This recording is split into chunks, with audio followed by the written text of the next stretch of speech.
ಒಂದು ನಿಮಿಷ ಈ ವಿಡಿಯೋನ ನೋಡಿ, ನಿಮಗೆ ದೇವ್ರ ಬಗ್ಗೆ ಇರುವಂತ ಪರಿಕಲ್ಪನೆ ಚೇಂಜ್ ಆಗುತ್ತೆ. ಒಬ್ಬ ವ್ಯಕ್ತಿ ಜೇನುತುಪ್ಪ ಬೇಕು ಅಂತ ದೇವರಲ್ಲಿ ಪ್ರಾರ್ಥನೆ ಮಾಡ್ಕೊಂತಾನೆ, ಎಲ್ಲಾ ಕಡೆ ಜೇನುಗೂಡನ್ನ ಹುಡುಕ್ತಾನೆ, ಬಟ್ ಅವ್ನಿಗೆ ಎಲ್ಲೂ ಕೂಡ ಜೇನುಗೂಡು ಸಿಗೋದಿಲ್ಲ. ಸೊ ಅವನು ದೇವ್ರನ್ನ ಬೈಕೊಂತಿರ್ತಾನೆ, ದೇವ್ರು ನನಗೆ ಎಲ್ಲೂ ಕೂಡ ಜೇನುಗೂಡು ಕಾಣ್ತಿಲ್ವಲ್ಲ ಅಂತ.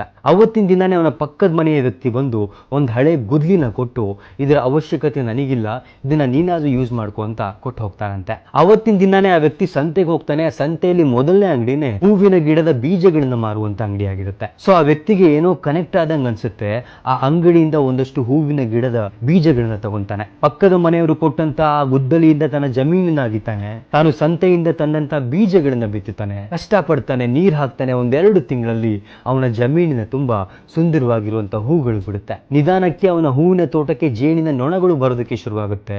ಅವನ ಮನೆಯ ಮುಂದೆನೆ ಹಲವಾರು ಜೇನಿನ ಗೂಡುಗಳನ್ನ ಕಟ್ಟುತ್ತೆ. ಸೊ ಈಗ ಜೇನು ನೊಣಗಳು ಅಷ್ಟೊಂದು ಗೂಡನ್ನ ಕಟ್ಟಿದಾವೆ ಅಂದ್ರೆ ಆ ವ್ಯಕ್ತಿಗೆ ಜೇನುತುಪ್ಪ ಆಟೋಮೆಟಿಕಲಿ ಸಿಗುತ್ತೆ. ಅದೇ ರೀತಿ ನಮ್ಮ ಜೀವನದಲ್ಲೂ ಕೂಡ ನಾವು ದೇವರ ಹತ್ರ ಏನಾದರೂ ಕೇಳ್ಕೊಂಡಾಗ ದೇವರು ಅದನ್ನ ನಮಗೆ ಡೈರೆಕ್ಟ್ ಆಗಿ ಕೊಡೋದಿಲ್ಲ, ನಾವೇ ಅದನ್ನ ಪಡ್ಕೊಳ್ಳುವಂತ ಸಾಮರ್ಥ್ಯವನ್ನ ಮತ್ತು ಆಪರ್ಚುನಿಟಿನ ನಮಗೆ ಕೊಡ್ತಾನೆ. ಒಂದ್ಸಲಿ ಯೋಚನೆ ಮಾಡಿ ನೋಡಿ, ಮತ್ತು ಈ ಮಾತುಗಳು ನಿಮಗೆ ನಿಜ ಅನ್ಸಿದ್ರೆ ಈ ವಿಡಿಯೋನ ಎಲ್ಲರಿಗೂ ಕೂಡ ಶೇರ್ ಮಾಡಿ.